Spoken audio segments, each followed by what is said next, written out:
So it's 2023, and believe it or not, this house is a 2018 build. A lot of shit can happen in 5 years. What's going on, boys and girls, and welcome back to Fiki Flips, the most dumbed down real estate channel on all of YouTube. I am a full-time real estate investor, done about 150 deals between flips, wholesales, holds, ground up, land, a little bit of everything. Today we are back with a deal we just closed yesterday, and like every deal, we got a good lesson with this one, specifically about pre-foreclosures, debt payoff, that type of thing. So we'll get into that in just a second, but first, I'll show you guys the inside of the house. So as I mentioned, this is a newer house. It's kind of funny because our backyard neighbor here is being flipped right now by a guy that we do deals with quite often. And it's pretty common to see older manufacturers to have, like, if you guys can see right back there, you got the broken down boat, you got the tear down shed, you got the single wide in the front yard, you got Walter White living in the front yard, but you don't really see it too much on newer manufactured homes like this, where, you know, we got the broken down car over here, we got the tree falling down, got a ton of trash. If anyone wants to take a nap, I got you. We got a couple of our own tear down sheds, but this place was brand new just 5 years ago. So as we head inside, typically with a new home, you don't really have to worry about the windows, the roof, the electrical, the plumbing, a bunch of big ticket items, or really even like replacing a full kitchen, full bathroom, stuff like that. This is a house that we call hard on equipment, just meaning that once you start looking around, like every little thing is broken in here, and it's super hard to fix stuff like this. It's much easier just to rip out the whole kitchen and put a brand new one in there. You can see like tape is holding these doors together where they're not missing completely. Countertops are totally trashed, more doors missing, drawers missing, and I guarantee, like, if you start going through some stuff here, like all of this stuff is just gonna be broken that seems like it's not broken right now. 1, 2, 3 microwaves, sign of any good kitchen there.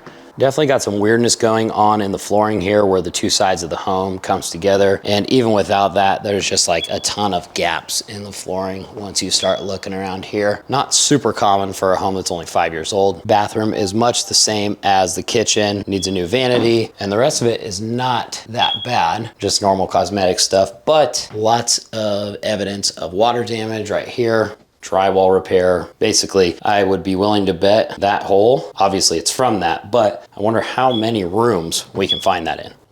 Oh, there's one. Ooh, clean.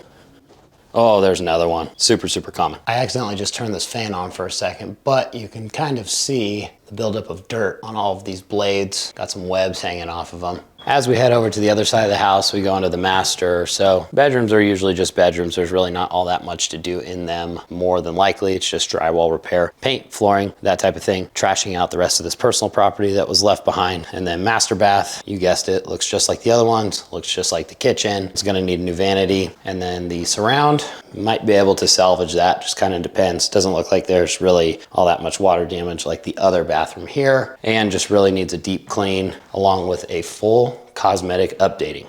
I may or may not have to try this. Oh, fuck. I'll blame that one on the flooring.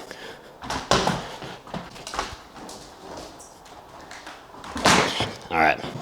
Cut it. Major lesson with this deal. We've run into this issue before. There's really not a good way to get around it. I mean, you probably could, but more than likely you're not gonna be able to. This happens all the time with pre-foreclosure leads. So just a quick backstory. Pre-foreclosure means that the seller is behind on payments. And typically when you get behind on payments, there is like your back payments and a bunch of fees and additional fees and then a triple set of fees, all the shit that the bank charges the seller, that the seller really doesn't have a good idea of what the amount is. So yes, the sellers could call the bank and like order a true payoff or something like that. But every time that we've dealt with this, the sellers think that they're just a little bit behind and they end up being like $10, $12, $15, $25,000 more behind than they think there are. Or I guess another way of putting that is that the total payoff amount is like 25K higher than they originally thought. Not a great place to be for any of us when that situation pops up. And typically when we're dealing with these pre-foreclosure leads, there's not a whole lot of equity anyway. So the sellers think that they, just using arbitrary numbers here, they think that they owe like $250,000. They agree to a $260,000 purchase price. They want 10K walk away. And then we open up escrow, we have title, pull the actual payoff from the bank, and then their loan amount ends up being higher than our contract price, meaning that we could increase the contract price if there's any margin to give up in the deal at all, and they end up walking away with zero when they thought they were going to get $10,000 to walk away, something like that. that's exactly what happened with this deal here. We agreed to a price, we opened up escrow, the payoff got ordered, and then the debt ended up being much, much higher than what the seller actually expected. There wasn't a whole lot of walkaway money anyway with this specific deal because they just didn't have a whole lot of equity, especially with the condition of this home. So we were able to still close it because we had a little bit of margin to give up on our end, luckily, and we were still able to get the sellers $1,000 of walkaway proceeds. Even though I guess we didn't have to, you know, we could have had that conversation and said, hey, unfortunately your debt is $13,000 higher than what you thought, and now you're gonna get nothing because we're actually coming out of pocket more than we agreed to on our end. So they were pretty pleased with that we were at least able to give them something as far as proceeds goes when they were gonna get nothing. So that about wraps it up for this episode. Drop a comment down below if you have any questions about how we did this deal or anything about real estate really. And if not, we'll see you on the next episode.